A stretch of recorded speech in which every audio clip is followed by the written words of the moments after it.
You know, in my 3 decades of service at the Galactic Military Academy, I thought I had seen everything. Commander Thexnell here, and let me tell you, running combat training for the galaxy's most prestigious war college tends to give you a certain perspective on things. My scales have weathered more battles than most species have recorded in their entire histories, and my reptilian heritage means I do not exaggerate for dramatic effect. Unlike some species I could mention, our floating fortress, Nexus Prime, sits in the neutral zone between 12 major star systems, accepting only the finest warrior candidates from 47 different civilizations. We have trained Korathi berserkers who can tear through titanium plating with their bare claws. We have graduated Zephyrian mind warriors who can kill with a thought. Hell, we even managed to civilize a few Vorthak death cultists, though that took some doing and several replacement training dummies. But then the humans showed up. Oh yes, the famous Deathworlders from that little blue marble they call Earth. When the Galactic Council first made contact with them, the xenobiologists nearly had collective heart attacks, or whatever passes for cardiac events in their respective species. Apparently, these creatures evolved on a planet so hostile that it regularly tries to kill everything living on it. Storms that could level cities, predators that hunt in coordinated packs, and do not even get me started on their weather patterns. The Council, in their infinite wisdom, decided these humans might make decent soldiers. Probationary membership, they called it.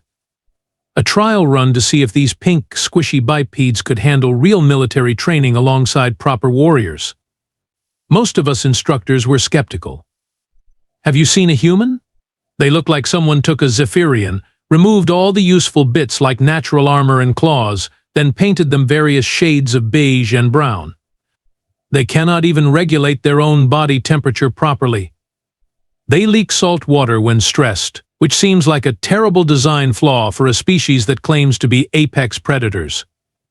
But the brass insisted, so here we are, babysitting a handful of these Deathworlders while they stumble through basic combat protocols. Most of them seem nice enough, I suppose. Polite, eager to learn, completely outmatched by literally every other species in the Academy, but enthusiastic about it. Little did I know that one particular human was about to give me the most educational experience of my very long career. Now, let me paint you a picture of the main players in this delightful disaster. First, we have Corporal Maya Blackwood, all 5 feet and 4 inches of unremarkable human female, 22 years old according to her file, though human aging makes about as much sense as quantum economics. Brown hair pulled back in what they call a ponytail, which honestly looks more like a small mammal dyed on her head. Pale skin that looks like it has never seen proper sunlight, and these peculiar blue eyes that seem to take in everything while giving away absolutely nothing. Maya had this habit of sitting in the back corner of every briefing, never speaking unless directly addressed, never volunteering for demonstrations. The kind of student who blends into the furniture so well you forget they are there. Most instructors assumed she was struggling to keep up with the advanced curriculum. I mean, look at her. She appeared about as threatening as a Florian peace lily, and those things literally cannot survive without constant hugs. Then we have Lieutenant Korven Steelclaw of the Draknari Empire, and oh, what a specimen he was. 8 feet of pure predatory muscle wrapped in natural scale armor that could deflect plasma rounds. Arms thick as my torso, ending in claws that could punch through starship hulls. His species evolved from apex hunters on a world where everything tried to eat everything else, and they won that evolutionary arms race by being bigger, faster, and more vicious than anything else on their planet. Korven strutted around the academy like he owned the place, which, given his family's political connections and his own impressive combat record, he practically did. Graduated top of his class from the Draknari War College, heir to a military dynasty stretching back 12 generations, and absolutely convinced that anything not born with fangs and claws was evolutionary refuse. He took particular pleasure in making snide comments about the human experiments, as he called them. Loud enough for everyone to hear, just quiet enough to avoid official reprimands. Things like wondering if the Academy had lowered its standards to accommodate pets, or suggesting that humans might be better suited for clerical work than combat training. The other cadets fell somewhere between these extremes. We had Sergeant Volus, a crystalline-based silicoid whose idea of humor involved making jokes about carbon-based life forms, Ensign Brex Tar from the Hive Collective, who communicated primarily through pheromone releases that smelled like rotting vegetation. Captain Nissus, a void walker whose species naturally phased between dimensions, making her nearly impossible to hit in combat. All of them professional warriors from proud military traditions. All of them absolutely certain that humans were the weakest link in their class. The Academy operates on a strict hierarchy based on combat performance, and let me tell you, our sparring protocols are taken very seriously indeed. We use Class 7 energy dampening fields that reduce all kinetic impacts by 90%, biomonitors that immediately halt matches if vital signs spike dangerously, even medical teams standing by with regeneration pods. Safety first, as they say, because replacing cadets is expensive and the paperwork is a nightmare. Each species gets evaluated on their natural combat abilities, adjusted for physiological differences. A Draknari fighting a Florian is hardly fair, so we use weight classes, reach advantages, and natural armor ratings to balance things out. The humans, bless their squishy hearts, got placed in the fragile beings category, along with the telepathic moth people and those sentient gas clouds from the nebula sector. Now, about Draknari culture. These creatures worship strength like it is a religion. Their entire social structure revolves around combat prowess, from childhood dueling ceremonies to their death matches for political leadership. They have phrases in their language that translate roughly to weakness is sin and victory cleanses the soul. Lovely people at parties, I am sure. The military academies make our training look like a recreational spa retreat. Korven embodied every stereotype about his species, amplified by generational wealth and political privilege. His combat record read like a greatest hits album of institutional brutality. It defeated a Korathi berserker in under 30 seconds, outmaneuvered a void walker in dimensional combat, even managed to subdue one of those Hive Collective drones, which is like fighting a living computer with anger management issues. The human failures had become something of a running joke among the upper-class cadets. Poor Corporal Jenkins got his arm broken in 3 places during his first week, though to be fair, he did volunteer to spar with a tungsten-class mechanoid. Cadet Morrison lasted exactly 4 minutes against a Zephyrian mind warrior before suffering what their medical files diplomatically called severe psychological trauma. And do not get me started on the incident with Petty Officer Williams and the Plasma Bear. That required extensive therapy for both participants. The instructors started implementing what we unofficially called the human protocols. Mandatory protective gear, limited sparring partners, and absolutely no contact with anything that could accidentally vaporize them. We treated them like explosive ordnance, extremely dangerous to themselves and everyone around them. Korven found this absolutely hilarious. He would make theatrical gestures of concern whenever a human entered the training bay, asking loudly if anyone had brought the breakage insurance or wondering if we should wrap them in protective foam. His cronies ate it up, naturally. Nothing builds camaraderie quite like collectively mocking the weakest members of your group. Maya took all of this with that peculiar human expression they call stoic acceptance. Never complained, never argued, never showed any emotion beyond mild interest in the proceedings. Some of the instructors thought she was mentally deficient. Others assumed she was simply overwhelmed by the advanced training and trying not to wash out of the program. Looking back now, I realize we were all missing something rather important about human psychology. But hindsight, as they say, is always perfect vision, and at the time we were all too busy being impressed with our own superiority to notice the signs. That particular morning started like any other disaster, with what seemed like a perfectly reasonable announcement. Professor Krell Thax, our senior combat instructor and a veteran of 17 different wars, stood before the assembled class with his usual expression of barely contained irritation. Today we will be conducting cross-species sparring exercises, he announced in that gravelly voice that could cut through titanium plating. Random partner assignments to test adaptability against unfamiliar fighting styles. Standard safety protocols apply, energy dampeners at maximum, medical teams on standby. I watched from my observation post as the cadets began their usual pre-match rituals. The Hive Collective representatives started synchronizing their pheromone levels. The Voidwalkers began phase shifting between dimensions to warm up their spatial awareness. And the Draknari, naturally, started flexing their muscles and making intimidating growling sounds. That is when Korven raised one massive clawed hand, a gesture that somehow managed to be both respectful and arrogant at the same time. Professor, if I may volunteer for a specific pairing. I believe it would be educational for everyone if I were to demonstrate proper combat technique against one of our newer students. His yellow eyes locked directly onto Maya, who was quietly checking her equipment harness in the corner. The implication was crystal clear to every being in that training bay, and the reaction was immediate.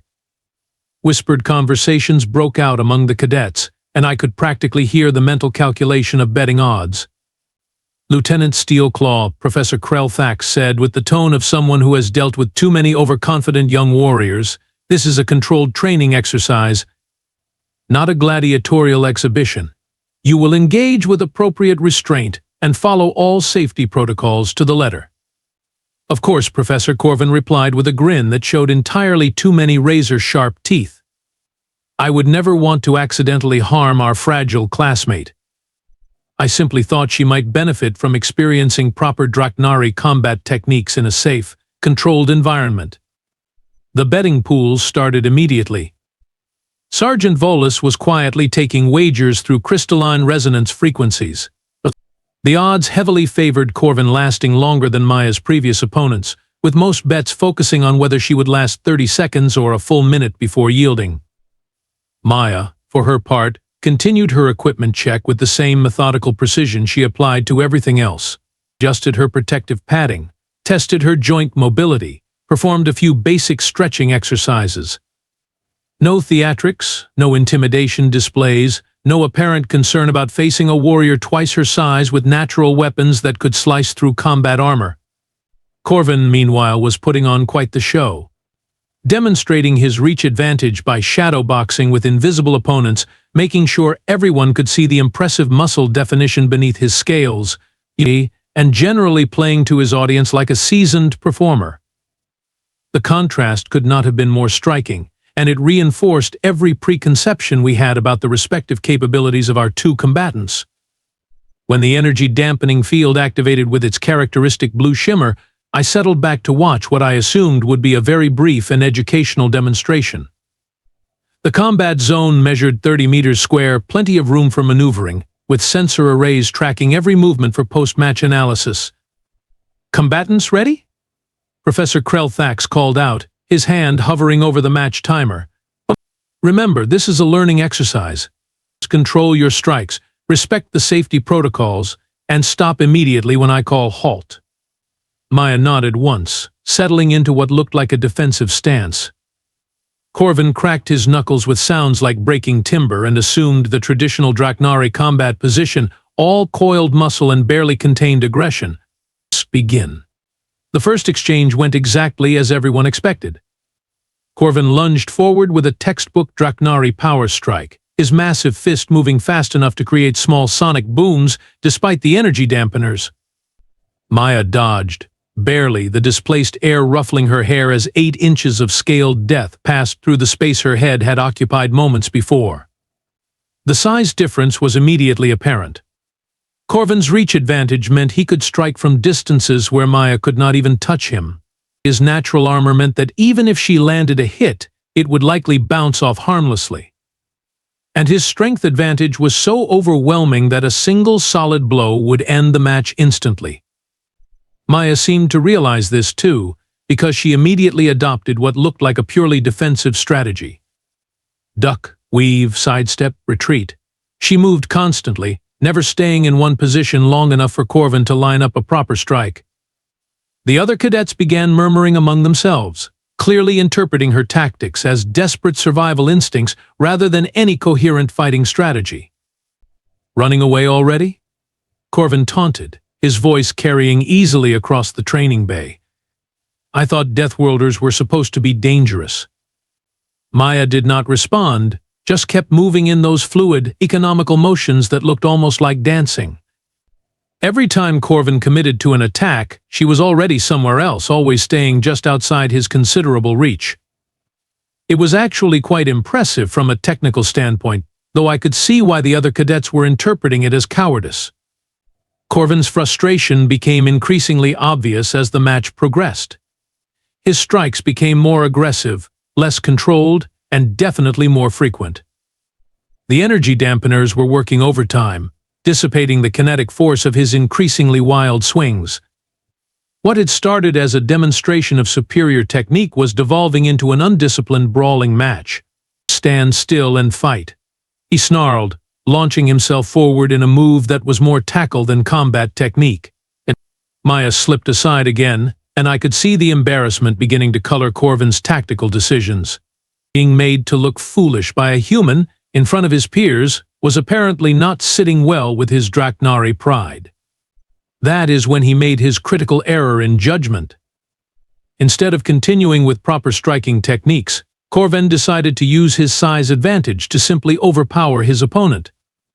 He feinted left, then lunged right, managing to corner Maya against the energy barrier that marked the combat zone's boundary. Before she could dodge again, his massive hand shot out and closed around her throat in what was clearly an illegal chokehold, lifting her feet completely off the ground. What happened next will be burned into my memory for the rest of my very long life. Maya's response was not panic, not struggling, not the desperate flailing I expected from someone being strangled by a creature 3 times their size. Instead, she went perfectly still for exactly 1 heartbeat, and I swear I saw something change in those blue eyes. Something cold and calculating and absolutely terrifying. Then she moved. I have watched combat footage from 17 different wars. I have seen Korathi berserkers in full battle fury, Zephyrian assassins phasing through solid matter, and Vorthak death cultists performing their legendary blood rituals. But I have never seen anything move with the precise, economical violence that Maya Blackwood displayed in the next 3 seconds. Her right hand came up in a sharp, upward strike that caught Korven directly under his extended arm, hitting a nerve cluster that temporarily paralyzed his grip. Her left hand simultaneously grabbed his wrist, not to pull away, but to anchor herself for what came next. As his fingers loosened, she dropped her full body weight while twisting, using his own grip as a pivot point to swing her legs up and around his arm. The biomechanical leverage was perfect. Korven's arm was now hyperextended at an impossible angle, with Maya's entire body weight creating torque against his elbow joint. But that was just the setup. As she completed the rotation, her knee came up and drove into his shoulder with a sickening crunch that the energy dampeners could not completely absorb. I heard something snap, a sound like breaking crystal that made every being in the training bay wince in sympathetic pain. Korven released her immediately, roaring in shock and agony as he stumbled backward, his left arm hanging at an unnatural angle. Maya landed in a perfect crouch, rolled once to dissipate the impact, and came up in a fighting stance that looked nothing like the defensive posture she had been using before. Medical emergency. Professor Krelthax bellowed, his hand already activating the emergency beacon. Shut down the dampening field. Medical team to Combat Zone 7 immediately. The change in Maya was striking. Gone was the quiet, unassuming human who blended into the background. This was a predator, pure and simple, with every muscle coiled for violence and those blue eyes tracking Korven's movements like a targeting computer. She looked like she was considering whether to press her attack, despite the obvious fact that the match was over. Korven was in shock, staring at his ruined shoulder with the expression of someone who could not quite process what had just happened. His collarbone was clearly broken, probably in multiple places, and his arm was completely useless. But more than the physical damage, his pride had taken a devastating hit. "Impossible," he whispered, and then louder, "Impossible." The dampening field, the safety protocols, how did she? "The energy dampeners reduce kinetic impact," Maya said quietly, her voice carrying clearly in the sudden silence of the training bay. "They do not eliminate leverage, joint manipulation, or pressure point strikes. Your species relies too heavily on brute force and not enough on technique. The medical team arrived and immediately began working on Korven, injecting him with pain suppressors and stabilizing his shoulder for transport to the regeneration bay. But every other being in that room was staring at Maya with expressions ranging from shock to horror to what I can only describe as existential dread. Sergeant Volus was the first to speak, his crystalline voice resonating with frequencies that indicated extreme distress. She crippled him. In 3 seconds. Through military-grade safety equipment. How is that possible? Ensign Brextar released a pheromone cloud that smelled like fear and confusion, which pretty much summed up everyone's emotional state. Captain Nisis had actually phase-shifted partially out of our dimension, which was her species' equivalent of hiding under a blanket. Professor, one of the Korathi cadets called out, his voice carefully controlled, "What exactly are we dealing with here?" Maya had returned to her original quiet demeanor, checking her equipment and acting like she had not just dismantled one of the Academy's most dangerous warriors with casual efficiency. But now we were all seeing her differently. Now we understood that her previous defensive strategy had not been fear or incompetence. It had been restraint. The medical bay was buzzing with activity when I arrived to check on Korven's condition. 3 different species of medical technicians were working on him, their equipment humming with the familiar sounds of bone regeneration and tissue repair. The damage was extensive but not permanent, thank the void. His collarbone would heal completely within 48 hours, though the psychological wounds might take considerably longer. "Commander Thexnell," Korven said when he saw me approaching his medical pod. His voice was subdued, lacking the usual arrogant confidence that had defined his personality. "I need to understand what happened. That was not normal combat technique. That was something else entirely." I settled into the visitor's chair, my scales clicking against the metal frame.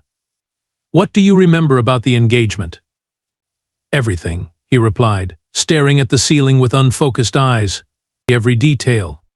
The way she moved, the precision of her strikes, the complete lack of hesitation. She knew exactly what she was doing from the moment I grabbed her throat. This was not a panicked response or lucky accident. She had planned that entire sequence."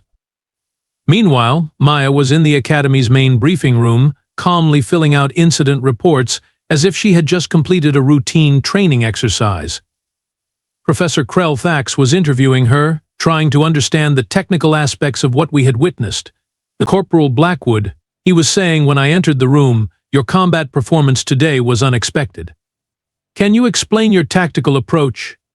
Maya looked up from her paperwork with that same mild expression she always wore. Lieutenant Steelclaw made several strategic errors. He allowed frustration to compromise his technique, abandoned proper defensive positioning, and violated safety protocols by attempting an illegal chokehold. I responded with appropriate force to neutralize the threat. "Appropriate force?"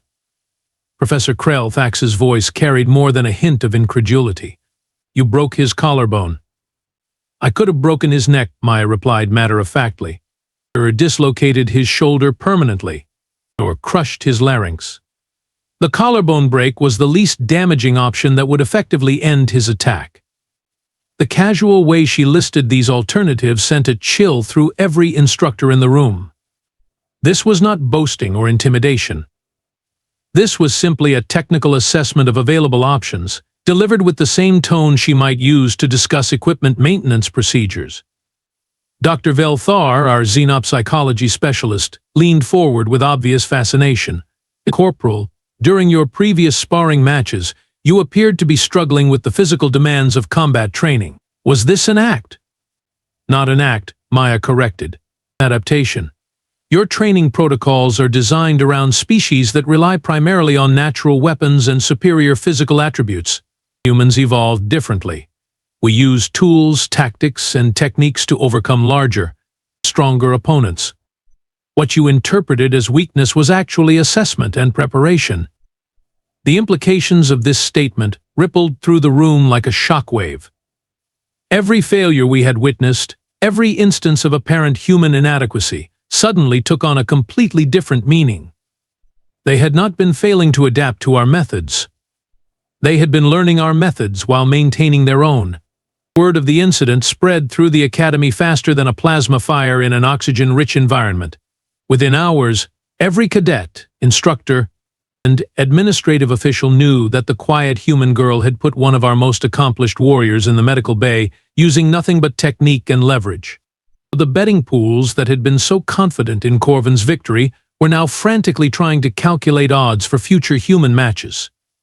The Draknari delegation was in emergency session, apparently debating whether their traditional combat doctrines needed revision.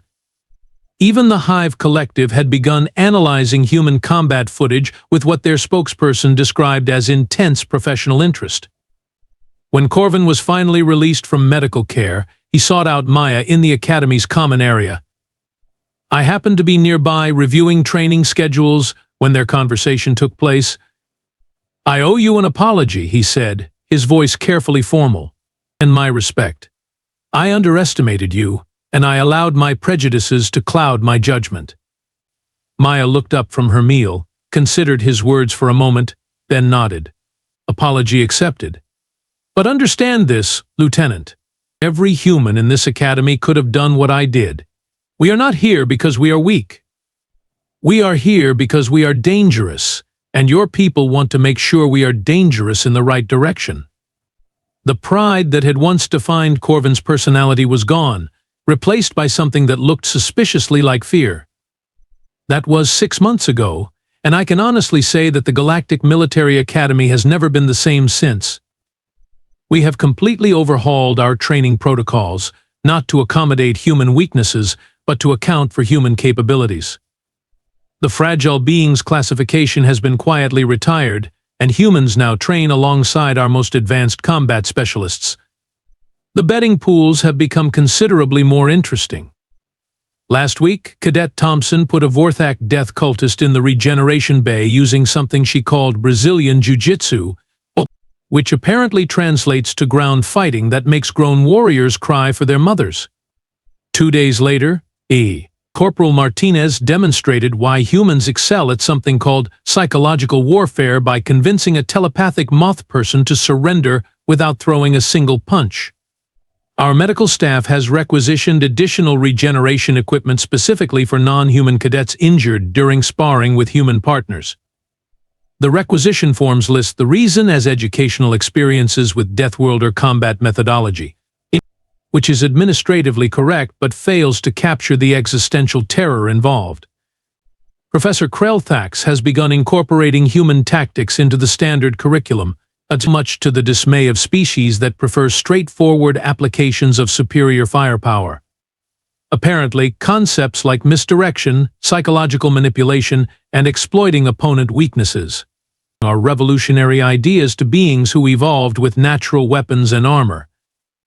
As for Korven, he has become something of a human specialist, and studying their combat techniques with the dedication of a scholar and the respect of someone who has learned not to underestimate apparently inferior opponents. He recently requested transfer to Earth for advanced training in what humans call mixed martial arts. His family is reportedly horrified. Maya Blackwood graduated at the top of her class and accepted a position as a combat instructor specializing in asymmetric warfare tactics.